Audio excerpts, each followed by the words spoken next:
नमस्कार सभी साथियों को। हिंदी साहित्य की क्लास में आप सभी का स्वागत करती हूँ, अभिनंदन करती हूँ। और आज के शस्त्र की परिचर्चा को शुरू करते हैं। पिछले शस्त्र में हमने भाग 19 पर चर्चा की थी, जो गोवर जो है लखनऊ से वापस आ रहा था अपने घर के लिए। आज उसी की चर्चा को आगे शुरू करते हैं कि फागुन अपने झोली में नवजीवन की विभूत लेकर आ पहुंचा था। उस समय फागुन का महीना था, होली का समय था।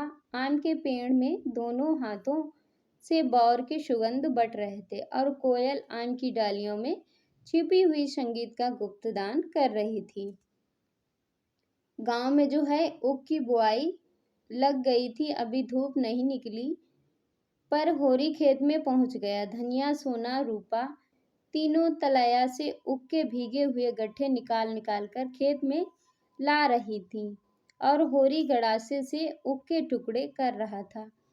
अब वह दाता दीन की मजूरी करने लगा।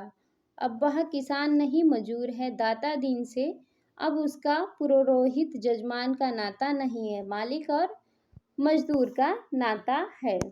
उसके बाद दाता दीन ने आकर डांटा, हाथ और फुर्ती से चलाओ होरी, इस तरह से तुम दिन भर में ना काट सकोगे। होरी ने आहत अभिमान के साथ कहा, चलो चला ही तो रहा हूँ महाराज, बैठा तो नहीं हूँ। दाता दीन मजूरों से रगड़ कर काम लेते थे, इसीलिए उनका यहाँ कोई मजूर नहीं टिकता था। होरी उनका स्वभाव जानता था, पर जाता कहा। पंडित उसके सामने खड़े होकर बोले, चलाने चलाने में भेद है। एक चलाना वह है कि घड़ी भर में काम तमाम, दूसरा चलाना वह है कि दिन भर में एक बोझा ऊख ना कटे। होरी ने विष का घूंट पीकर, यानी जो उन्होंने कड़वे शब्द बोले उनको अपने जहन में उतार कर, पर कुछ बोल ना सका। जोर से हाथ चलाना शुरू किया। इधर महीनों से उसे पेट भर भोजन ना मिलता था। प्रायः 1 जून तो चबेने पर ही काटता था, दूसरे जून कभी आधा पेट भोजन मिला, कभी काक। उसके बाद कि हाथ और जल्दी जल्दी उठो, मगर हाथ जवाब दे रहा था कि इस पर दाता दीन सिर पर सवार थे। क्षण भर दम लेने पाता तो ताजा हो जाता, लेकिन दम कैसे ले, घुड़कियां पड़ने का भय था। धनिया और दोनों लड़कियां ऊख के गट्ठे लिए गीली साड़ियों से लथपथ कीचड़ में सनी हुई आईं और गट्ठे पटक कर दम मारने लगी। दाता दीन ने डांट बताई, या तमाशा क्या देख रही धनिया, जाकर अपना काम कर, पैसे सेत में नहीं आते। पहर भर में तू एक खेप लाई है, इस हिसाब से दिन भर में ऊख ना ढुल पाएगी। धनिया ने त्योरी बदल कर कहा, यानी गुस्से में, क्या जरा दम नहीं लेने दोगे महाराज? हम भी तो आदमी हैं, तुम्हारी मजूरी करने से बैल नहीं हो गए। जरा मूड पर एक गट्ठा लाद कर लाओ तो हालत खराब हो जाएगी, मालूम पता चल जाएगा कि कैसे आता है। दाता दीन ने बिगड़े उठे पैसे देते हैं काम के, दम मारने के लिए नहीं। दम लेना है तो घर जाकर लो। ये बात दाता दीन कहते हैं। धनिया कुछ कहने ही जा रही थी कि होरी ने फटकार लगाई, तू जाती क्यों नहीं धनिया, क्यों हुज्जत कर रही है, यानी क्यों बहस कर रही है? जाओ अपना काम करो जाके। उसके बाद धनिया ने बीड़ा उठाते हुए कहा, जा तो रही हूँ, लेकिन चलते हुए बैल को औंगी ना देना चाहिए। दाता दीन ने लाल आंखें निकाल ली, जान पड़ता अभी मिजाज ठंडा नहीं हुआ, अभी दाने दाने को मोहताज हो। धनिया भला क्यों चुप रहने लगी, तुम्हारे द्वार पर भीख मांगने तो नहीं जाती। उसके बाद दाता दीन ने पैने स्वर में कहा, अगर यही हाल रहा तो भीख भी मांगोगी। धनिया के पास जवाब तैयार था, पर सोना उसे खींचकर तलैया की ओर ले गई। नहीं, बात बढ़ जाती, लेकिन आवाज की पहुंच के बाहर जाकर दिल की जलन निकाली। भीख मांगो तुम तो भिखमंगों की जात हो, हम तो मजूर ठहरे, जहाँ काम करेंगे वहीं 4 पैसे पाएंगे, यानी मिलेंगे। सोना ने उसका तिरस्कार किया, अम्मा जाने भी दो, तुम तो समय नहीं देखती, बात बात पर लड़ने बैठ जाती हो। होरी की उन्माद की भांति सिर से ऊपर गड़ासा उठा उठाकर उक्के ढेर करता जाता। उसके भीतर जैसे आग लग गई थी। उसमें अलौकिक शक्ति आ गई। उसमें जो पीढ़ियों का संचित पानी था, वह इस समय जैसे भाप बनकर उसे यंत्र की अध शक्ति प्रदान कर रहा था। उसकी आंखों में अंधेरा छाने लगा, सिर में फिरकी सी चल रही थी, फिर भी उसके हाथ यंत्र की गति कार्य कर रहे थे, बिना थके, बिना रुके, और उठ रहे थे। उसकी देह पसीने की धार निकल रही थी, मुंह से फिचकुर छूट रहा था और सिर में धम धम का शब्द हो रहा था, पर उस पर जैसे कोई भूत सवार हो। सहसा उसकी आंखों में निवड़ अंधकार छा गया। मालूम हुआ वह जमीन में धंसा जा रहा है। उसने संभालने की चेष्टा में शून्य में हाथ फैला दिए और अचेत हो गया। गड़ासा हाथ से छूट गया। वह औंधे मुंह जमीन पर गिर पड़ा। उसी वक्त धनिया ऊख का गट्ठा लेकर आई तो देखा आदमी होरी को घेरे खड़े हैं। एक हलवाहा दाता दिन से कहा रहा था, मालिक, तुम्हें ऐसी बात ना कहनी चाहिए जो आदमी को लग जाए। पानी मरते मरते ही तो मरेगा। उसके बाद धनिया ऊख का गट्ठा पटक पागलों की तरह दौड़ी और जाकर देखा तो होरी वहां पे गिरा हुआ था। होरी को उठाकर उसने बिलाप करने लगी, तुम मुझे छोड़कर कहाँ जाते हो? अरे सोना, दौड़कर पानी लाकर लाओ, शोभा से कह दो दादा बेहाल है। हाय भगवान, अब मैं किसकी होके रहूंगी? ये शब्द जो है धनिया कहती है। लाला पटेश्वरी भागे हुए आए और इसने भरी कठोरता से बोले, क्या करती धनिया है? क्या करती है धनिया? होश संभाल। होरी को कुछ नहीं हुआ, गर्मी से अचेत हो गया है, अभी होश आया जाता है। दिल इतना कच्चा कर लेगी तो कैसे काम चलेगा? ये बात कहते हैं पटेश्वरी। धनिया ने पटेश्वरी के पांव पकड़ लिए और रोती हुई बोली, क्या करूं लाला जी? जी नहीं मानता, भगवान ने सब कुछ हर लिया। मैं सब्र कर गई, अब सब्र नहीं होता। उसके बाद सोना पानी लाई और होरी के मुंह पर छींटे दिए तो होरी ने होश में आया। होरी की देह जो थी ठंडी पड़ गई थी। पटेश्वरी को वो चिंता हुई थी। उसके बाद धनिया अधीर होकर बोली, ऐसा कभी ना हुआ था लाला, कभी नहीं। पटेश्वरी ने बोला, रात को कुछ खाया था? धनिया बोली, हाँ, रात रोटियां पकाई थी, लेकिन आज कल हमारे ऊपर जो बीत रही है वह क्या तुमसे छिपा? महीनों से पेट भर रोटी नसीब नहीं होती। कितना समझती हूँ, जान रखकर काम करो, लेकिन आराम तो हमारे भाग में लिखा ही नहीं है। उसके बाद सहसा होरी ने आंखें खोल दी और उड़ती हुई नजरों से इधर उधर ताका। धनिया जैसी ही उठी, विहल होकर उसके गले से लिपट कर बोली, अब कैसा जी है तुम्हारा? मेरे तो प्राण नाहों में समा गए थे। होरी ने कतर स्वर में कहा, अच्छा हूँ, ना जाने कैसा जी हो गया था। उसके बाद यही सब बातें होती रहती हैं। होरी ने धनिया को सजल नेत्रों से देखा। पगली है क्या? और क्या अब न जाने कौन सा सुख देखने के लिए मुझे जिलाए रखना चाहती है। दो आदमी होरी को टिकाकर घर लाए, चारपाई पर लिटा दिया। दाता दिन तो कुढ़ रहे थे कि बुआई के देर हुई जाती है, पर माता दिन इतना निर्दयी न था। दौड़कर घर से गर्म दूध लाया और एक शीशी में गुलाब जल भी लेता आया और दूध पीकर होरी में जैसे जान आ गई। उसी वक्त गोबर एक मजदूर के सिर पर अपना सामान लादे दिखाई दिया। गांव के कुत्ते पहले तो भूखते हुए उसकी तरफ दौड़े, फिर दुम हिलाने लगे। रूपा ने कहा, भैया आ गए हैं, और तालियां बजाती हुई दौड़ी। सोना भी 2-3 कदम आगे बढ़ी, पर उसने उछाल को भीतर ही दब गई। उसके बाद झुनिया भी घूंघट निकाले द्वार पर खड़ी हो गई। गोबर ने माँ बाप के चरण छुए और रूपा को गोद में उठाकर दुलार और प्यार किया। धनिया ने उसे आशीर्वाद दिया। उसका सिर अपनी छाती से लगाकर मानो अपने मातृत्व का पुरस्कार पा गई है। उसका हृदय गर्व से उमड़ा पड़ता था। आज तो वह रानी है, इस फटे हाल में भी रानी है। कोई उसकी आंखें देखे, उसका मुंह देखे, उसका हृदय देखे, उसकी चाल देखे, रानी भी लज्जा जाएगी। गोबर कितना बड़ा हो गया और पैन ओढ़कर जैसे भला मानस लगता है। धनिया के मन में कभी अमंगल की आशा ना हुई थी। उसका मन कहता था गोबर कुशल से और प्रसन्न है। आज उसे आंखों से देखकर मानो उसके जीवन के धूल धक्कड़ को गुम हुआ रतन मिल गया। मगर होरी ने मुंह फेर लिया। गोबर ने पूछा, दादा को क्या हुआ अम्मा? मगर धनिया घर का हाल उसी को बताकर दुखी नहीं करना चाहती थी। कुछ नहीं बेटा, जरा सिर में दर्द है, चलो कपड़े उतारो, हाथ मुंह धुलो और खाना खाओ। उसके बाद गोबर ने शर्माते हुए कहा, कहीं दूर नहीं गया था अम्मा, यहीं लखनऊ में था। उसके बाद सोन धनिया कहती है, इतने नियारे थे तो कभी एक चिट्ठी तो लिख देते। उधर रूपा और सोना भीतर सामान खोल रही थी।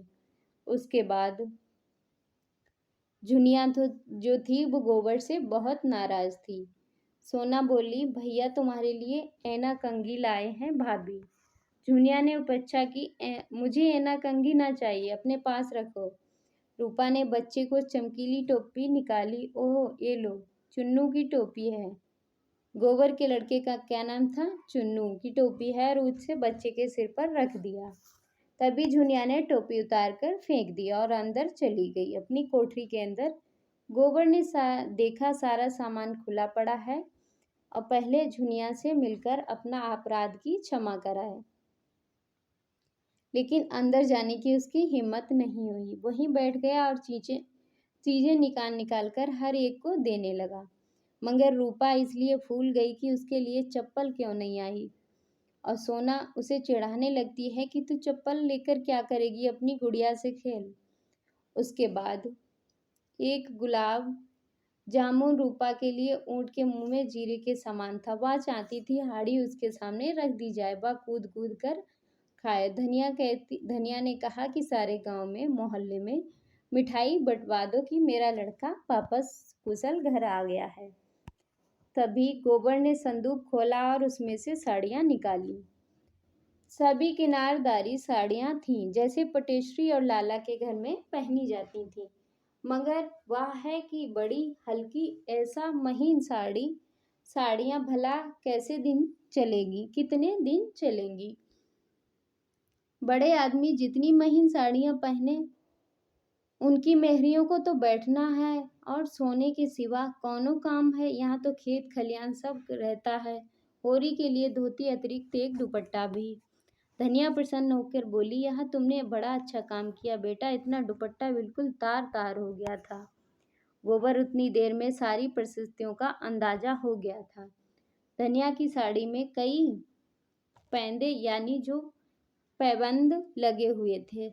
जो गांव में जो पिछले, अब तो कुछ डेवलपमेंट फिर भी गांव में हो गया है, जो एससी और कैटेगरी में जो कुछ लोग होते थे इसी तरह से होते थे। अगर उनकी साड़ी जरा सी भी फट जाती थी तो दूसरे कपड़ा काटकर वहीं पे सिल लेते थे।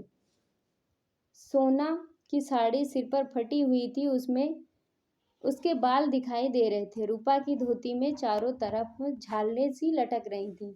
सभी के चेहरे रूखे, किसी के देह पर चिकनाहट नहीं थी। जिधर देखो विविधता का साम्राज्य था।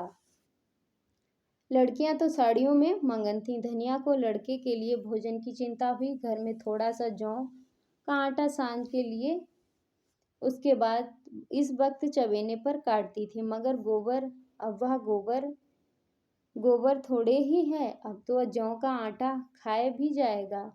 परदेश में जाने क्या क्या खाता पीता रहा होगा। जाकर दुलारी की दुकान से गेहूं का आटा और चावल लेकर आई। इधर महीनों से सौहान एक पैसे की चीज उधार ना देती थी, पर आज उसने एक बार पैसे कब दोगी? उसने एक बार भी ना पूछा कि पैसे कब दोगी। उसने पूछा, गोबर तो खूब कमा के आया है ना? धनिया बोली, अभी तो कुछ नहीं खुला दीदी, अभी मैंने कुछ कहना उचित ना समझा है। सबके लिए बस एक किनारेदार साड़ियां लाया है। दुलारी ने आशीष दिया यानी आशीर्वाद दिया, भगवान करे जहाँ भी रहे कुशल रहे। माँ बाप को और क्या चाहिए। लड़का समझदार है और छोकरों की तरह उड़ाऊ नहीं है। हमारे रुपए ना मिले तो ब्याज भी दे दो। दिन दिन बोझ बढ़ ही तो रहा है। इधर सोना चुन्नू को उसका फ्रॉक टॉप पहना रही थी। झुनिया जो थी नाराज थी। झुनिया ने तिरस्कार भरी आंखों से देखकर कहा, मुझे लाकर यहाँ बैठा दिया, आप परदेश की राह ले ली, फिर ना खोज ली कि मरती खबर ली कि मरती है या जीती है। साल भर के बाद अब जाकर तुम्हारी नींद टूटी। कितने बड़े कपटी हो तुम। सोचती हूँ कि तुम मेरे पीछे पीछे आ रहे हो, पर आप तो उड़े तो साल भर के बाद लौटे। मर्दों का विश्वास ही क्या, कहीं कोई और ताक होगी। सोचा होगा एक घर के लिए एक बाहर के लिए। उसके बाद आपस में बातचीत होती है, पर गोबर ने सफाई दी कि झुनिया, मैं भगवान की साक्षी देकर कहता हूँ, जो मैंने कभी किसी की ओर ताका भी हो और लाज और डर के मारे मैं घर से भागा जरूर, मगर तेरी याद एक क्षण के लिए मेरे मन से ना उतरी। अब तो मैंने तय कर लिया कि तुझे भी लेता जाऊंगी, इसीलिए आया हूँ। तेरे घर वाले भी बहुत बिगड़े होंगे। तो झुनिया कहती है, दादा तो मेरी जान लेने पर उतारू थे। उसके बाद तीनों यहाँ चढ़ आए। अम्मा ने ऐसा डांटा कि मुंह लेकर चले गए। हमारे दोनों बैल भी खोल ले गए। इतनी बड़ी जबरदस्ती और दादा कुछ नहीं बोले। दादा अकेले किस किस से लड़ते। गांव वाले तो नहीं लेने जाते, लेकिन दादा को भल मानसी में आ गए तो और लोग क्या करते।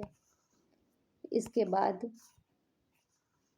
गोबर की कमर में इस समय 200 रुपए थे। कितने रुपए थे? 200 रुपए थे। उसकी गर्मी में गर्मी यों भी कम ना थी। यह हाल सुनकर तो उसके बदन में आग लग गई कि वो हमारे बैल खोल ले गए और गांव वालों ने बाबा से इतने रुपए में डांड भी लिया। उसके बाद सोना जो थी बालक को कपड़े पहना रही थी। वहां उसी आवेश में चला। झुनिया ने पकड़ लिया और बोली, तो चले जाना, अभी क्या जल्दी है, कुछ आराम कर लो, खा पी लो, सारा दिन पड़ा है। यहाँ बड़ी बड़ी पंचायत हुई। पंचायत ने 80 रुपए के डांड लगाए और 3 मन अनाज ऊपर। उसी में तो तबाही आ गई। और उसके बाद चलता है जी, यही जी चाहता कि लाठी उठाऊं और पटेश्वरी दाता दिन झुंगरी सब सालों को पीट कर गिरा दूं। गोबर ये कहता है, उनके पेट से रुपए निकालूं। रुपए की बहुत गर्मी चढ़ी है। साइत लाओ, साइत साइत लाओ, निकालो, देखूं इतने दिन में क्या कमाया लाए हो। गोबर उसने गोबर की कमर में हाथ लगाया। गोबर ने खड़ा होकर बोला, अभी क्या कमाया है। हाँ, अब तुम चलोगी तो कमा लाऊंगा। साल भर से शहर का रंग ढंग पहचानने में ही तो लग गया। अम्मा जाने देंगी तब ना। अम्मा क्या मतलब है, अम्मा जाने नहीं देंगी। ये बात आपस में झुनिया और गोबर में होती है। उसके बाद हाथ मुंह धोकर गोबर जो है खूब बाल बनाकर गोबर गांव की दिग्विजय करने निकला। दोनों चाचाओं के घर जाकर राम राम कर आया, फिर मित्रों से मिला। गांव में कोई विशेष परिवर्तन न था। हाँ, पटेश्वरी की नई बैठक बन गई थी और झिंगरी सिंह ने दरवाजे पर नया कुआं खुदवा लिया था। गोबर के मन में विद्रोह और ताल ठोकने लगा। जिससे मिला उससे उसका आदर किया और युवकों ने तो उसे अपना हीरो बना लिया। उसके लिए साथ लखनऊ जाने को तैयार हो गए। साल भर में वह क्या से क्या हो गया था। उसके बाद सहसा झिंगुरी सिंह अपने कुएं पर नहाते हुए मिल गए। गोबर निकला मगर सलाम ना किया। वह बोला, ठाकुर को दिखाना चाहता था कि तुम्हें मैं कुछ नहीं समझता। पर झिंगुरी सिंह ने खुद ही पूछा, कब आए गोबर, मजे में तो रहे, कहीं कहीं नौकर थे लखनऊ में? गोबर ने हेकड़ी के साथ कहा। लखनऊ गुलामी करने नहीं गया था। नौकरी है तो गुलामी है, मैं व्यापार करता था। ठाकुर ने कौतूहल भरी आंखों से उसे सिर से पांव तक देखा। कितना रोज पैदा करते हैं? गोबर ने छुरी का भाला बनाकर उसके ऊपर चलाया। यही कोई 2.5-3 रुपए मिलते थे। कभी चटक गई तो 4-5 मिल गए, इसमें बेसी नहीं। झिंगुरी बहुत नोच खचोट, उसके भी 25-30 से ज्यादा ना कमा पाते थे। यहाँ गवार लौंडा 100 रुपए कमाने लगा। उनका मस्तक जो था नीचे हो गया। अब किसी दावे से उस पर रौब जमा सकते थे, पर बण में जरूर ऊंचे थे, लेकिन बण कौन देखता है? उसे स्पर्धा करने का अवसर नहीं। अब तो उसकी चिरौची करके उससे कुछ काम निकाला जा सकता है। बोले, इतनी कमाई कम नहीं है बेटा जो खर्च करते बने। गांव में तो 3 आने भी नहीं मिलते। भवनिया उनके जेठे के पुत्र का नाम था। कहीं कोई काम दिला दो तो भेज दूं। ना पढ़े ना लिखे, एकदम उपद्रव करता रहता है, यानी शोर मचाता रहता है। उसके बाद कहीं मुनीमी खाली हो तो कहना नहीं, साथ ही लेते जाना। तुम्हारा तो मित्र है, तलब थोड़ी है।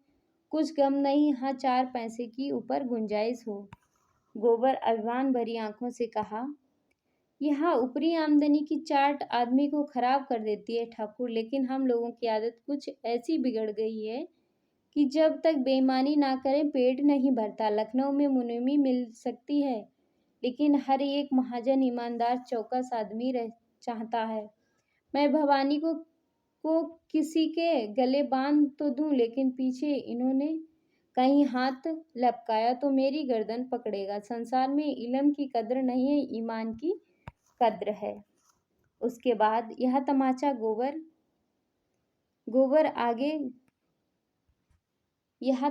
लगाकर गोबर आगे निकल गया। झिंगुरी मन में ऐंठ कर रह गया। लौंडा कितना घमंड की बातें करता है, मानो धर्म का अवतार ही हो।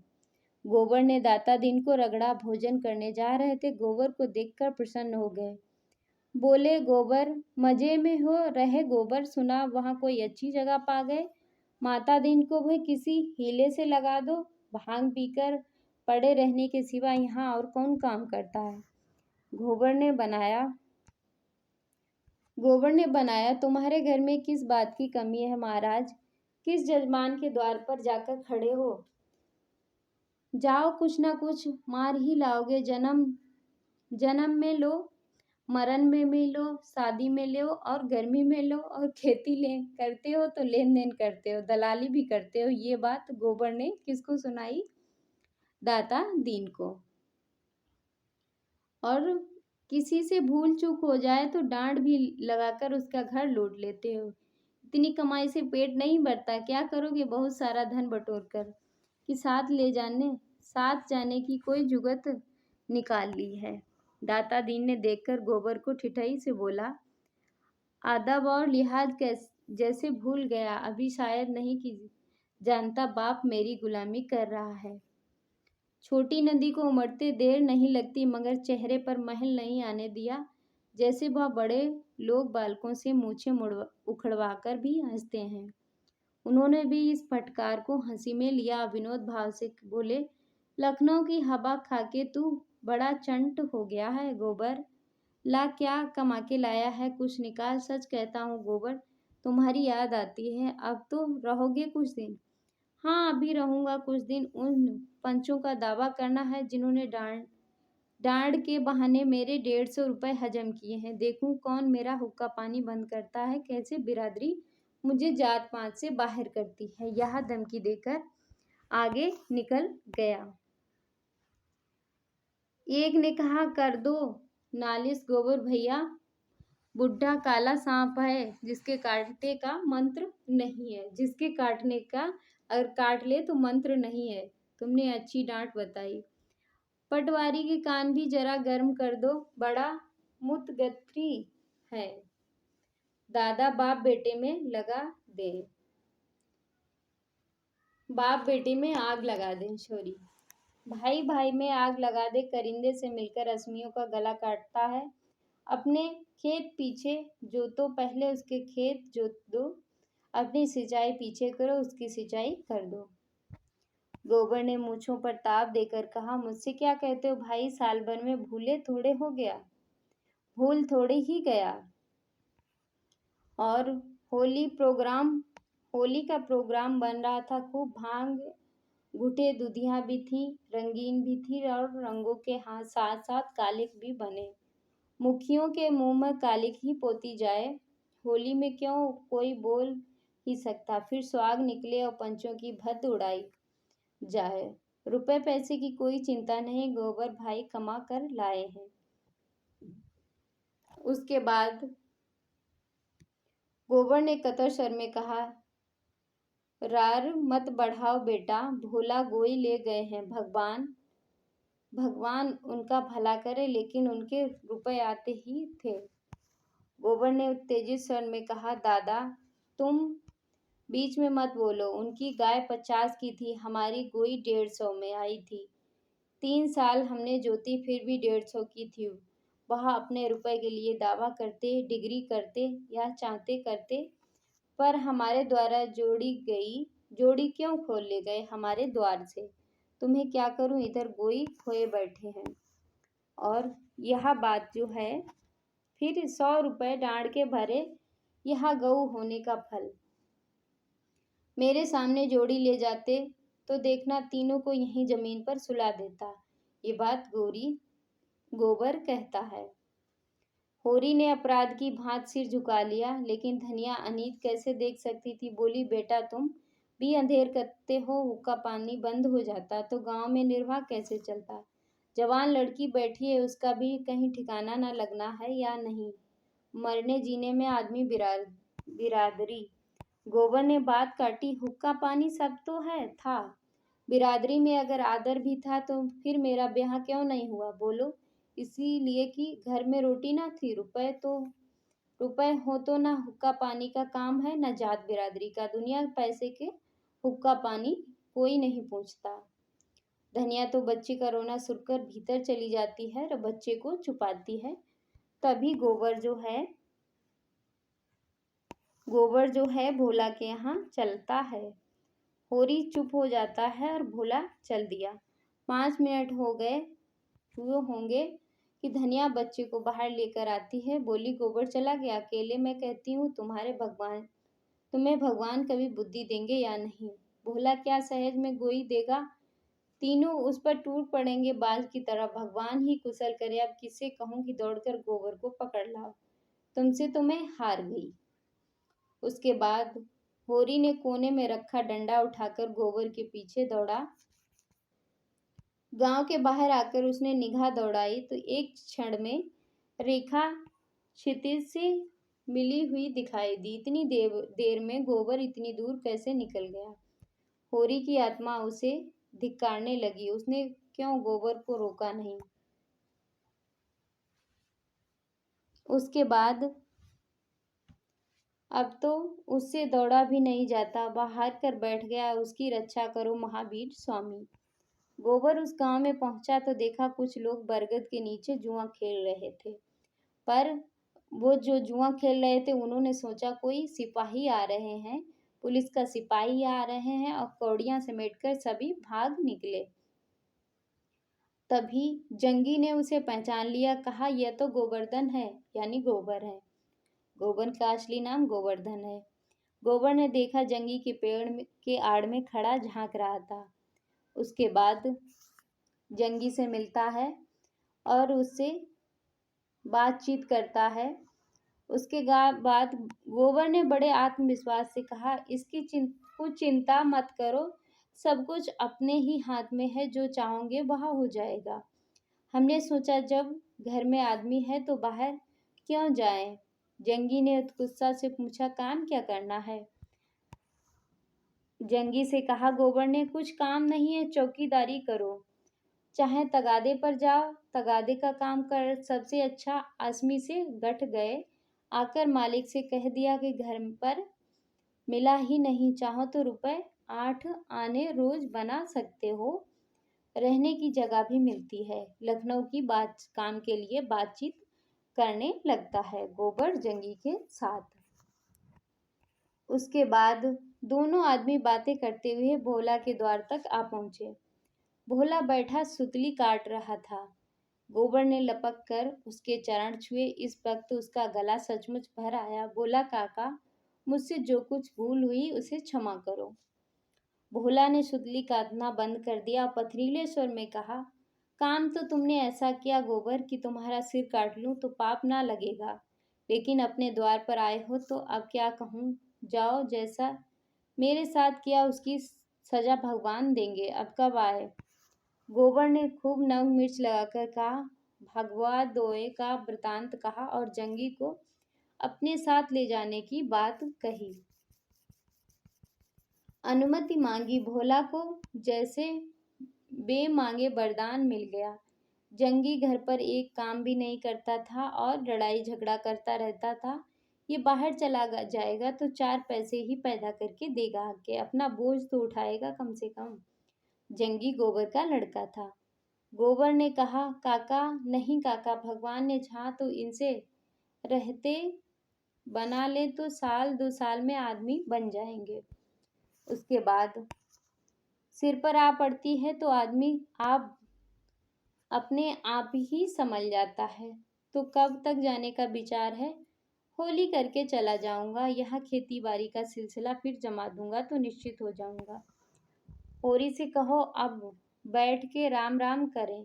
कहता तो हूँ, लेकिन जब उनसे बैठा जाए, वह किसी वैद्य से तो तुम्हारी जान पहचान होगी। खांसी बहुत दिख कर रही है, हो सके तो कोई दवाई भेज देना। एक नामी वैद्य तो पड़ोस में ही रहते हैं, उनसे हाल कह के दवा बनवाकर भेज दूंगा। खांसी रात को जोर करती है, दिन को नहीं बेटा, रात को आंख नहीं लगती। नहीं, वहाँ कोई डॉल है, मैं तो वहीं चलकर रहूं तो यहाँ तो कुछ पड़ता नहीं पड़ता। उसके बाद जंगी ने गोबर के लिए दूधिया शरबत बनाने चला और उसे ला। भोला ने एकांत देख कर कहा, और भैया अब इस जंजाल से भी उब गया। जंगी का हाल देखते ही हो गया। कामता दूध लेकर जाता, सानी पानी खोलना बांधना सब मुझ पे करना पड़ता। अब तो जीजी यही चाहता है कि सुख से कहीं एक रोटी खाऊं और पड़ा रहूं। क्या पर करूं तो क्या करूं। रोज लड़ाई झगड़ा किस किस के पांव सहलाऊं। खांसी आती है तो रात को उठा भी नहीं जाता, पर कोई एक लोटे के पानी को भी नहीं पूछता। या पगैया टूट गई, मुद्दा किसी को इसकी सुधी नहीं। जब मैं बनवाऊं तभी बनेगी। गोबर ने कहा, तुम लखनऊ चलो काका, 5 सेर दूध बेचो नगद। कितने ही बड़े बड़े अमीरों से मेरी जान पहचान है। मन भर दूध की निकासी का जिम्मा मैं लेता हूँ। मेरी की चाय की दुकान है। 10 सेर दूध मैं ही नित लेता हूँ। तुम किसी तरह का कष्ट ना होगा। उसके बाद जंगी दूधिया शरबत लेकर आया। गोबर ने गिलास शरबत पिया। तुम तो खाली शाम सवेरे चाय की दुकान पर बैठ जाओ काका, तो 1 रुपया कहीं भी ना जाएगा। भोला ने 1 मिनट बाद संकोच भरे भाव से कहा, क्रोध में बेटा आदमी अंधा हो गया। मैं तुम्हारी गोई खोल के लाया था, उसे लेते जाना। यहाँ कौन खेती बाड़ी होती है। मैंने तो एक नई गोई ठीक कर ली काका। नहीं नहीं, नई गोई लेकर क्या करोगे, इसे ही लेते जाना, मैं तुम्हारे पैसे भिजवा दूंगा। रुपए कहीं बाहर थोड़े ही हैं बेटा, घर में तो हैं। बिरादरी का ढकोसला है। नहीं, तुमसे हमसे कौन भेद है। सच पूछो तो मुझे खास खुश होना चाहिए कि झुनिया भले घर में है और आराम से है, और मैं उसके खून का प्यासा बना था। संध्या का समय था। गोबर यहाँ से चला तो उसके साथ गोई भी थी और दही की 2 हाड़ियां लिए जंगी पीछे पीछे आ रहा था। तो ये था आज का शस्त्र। आज के शस्त्र को यहीं पे समाप्त करते हैं। मिलते हैं अगले शस्त्र में, तब तक के लिए जय हिंद।